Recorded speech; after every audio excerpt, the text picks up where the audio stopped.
اور وہ آدمی جو ساری عمر اپنے باپ سے پیسے لیتا رہا ہے، جس وقت ابو کا ہاتھ ایسے ہوگا نا، میں زندہ نہیں بچوں گا کہ میرے سامنے میرے باپ کا ہاتھ پھیلا ہوا ہے۔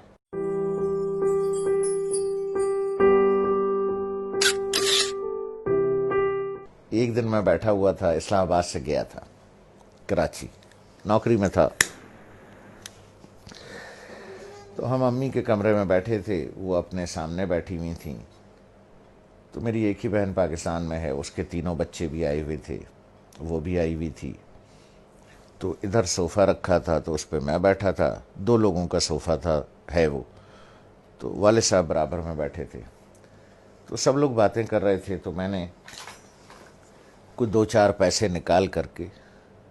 والد صاحب کو ویسے ہی پیش کر دیے۔ تو میں نے عین اس موقع پر یہ کیا کہ جب میں سمجھا کہ کوئی نہیں دیکھ رہا ہے، ٹھیک ہے، سب اپنے اپنے گپ میں لگے ہوئے ہیں، کوئی نہیں دیکھ رہا ہے، تو میں نے اس موقع سے فائدہ اٹھا کے جلدی سے چھپا کے ابو کو، مجھے نہیں پتا تھا کہ امی دیکھ رہی، تو انہوں نے بڑے زور سے کہا دوبارہ دو، جیسے وہ ذرا سختی سے بات کرتی ہوں، تو مجھے یہ تو پتا چل گیا کہ انہوں نے دیکھ لیا، تو میں سوچ رہا ہوں کہ یہ کیوں کہہ رہی ہیں دوبارہ دو۔ ان کا نواسا ساتھ بیٹھا تھا، حمزہ، جو ماشاءاللہ 6.25 فٹ کا ہے، اس وقت 6.25 فٹ کا تھا، تو مجھے تو انہوں نے بہت سختی سے کہا دوبارہ دو، اور اپنے نواسے سے کہا حمزہ دیکھو ماموں نانا کو کیسے پیسے دے رہے ہیں۔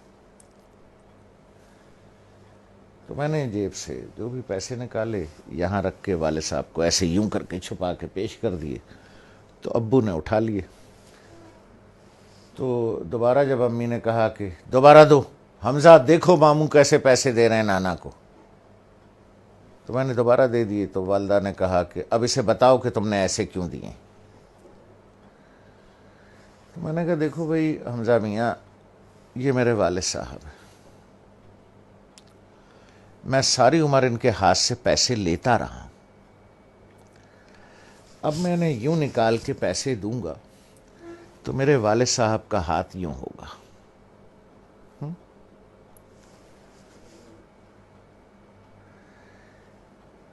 اور وہ آدمی جو ساری عمر اپنے باپ سے پیسے لیتا رہا ہے، جب میں نے کہا اپنے بھانجے سے، میں نے کہا حمزہ میاں جس وقت ابو کا ہاتھ ایسے ہوگا نا، تو میں تو مر جاؤں گا، مجھے ہارٹ اٹیک ہو جائے گا،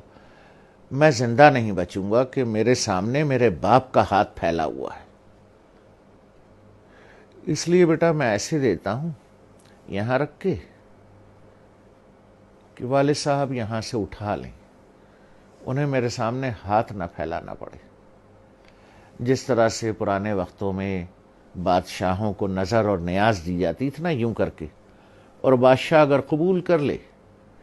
اٹھا لے، تو وہ نیاز قبول ہو جاتی تھی، جیسے آج بھی مزاروں پر ادھر ادھر پیروں کو ایسے کر کے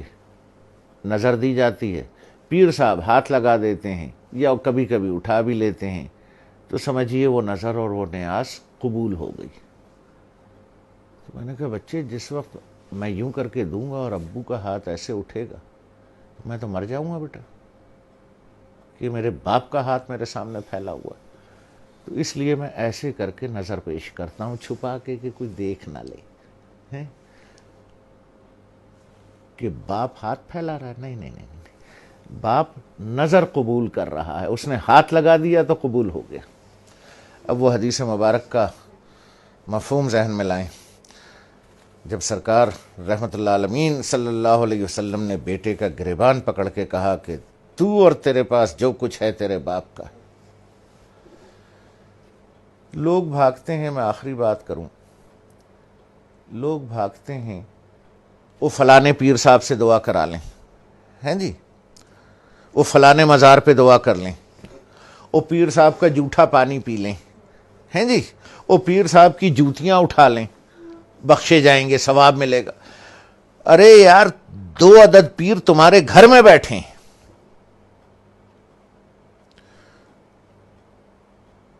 ایک عورت ایک مرد، دو پیر تمہارے گھر میں بیٹھے ہیں یار، جا کے ان کی جوتیاں سیدھی کر، ان کا جھوٹا پانی پی،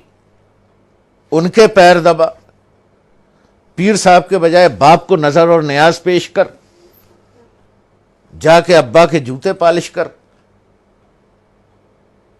ماں کی چپلیں سیدھی کر کے رکھ۔ دو پیر گھر میں بیٹھے ہیں، ان کو چھوڑ کے اللہ کو ڈھونڈنے کہیں اور جاتے ہو، شرم نہیں آتی؟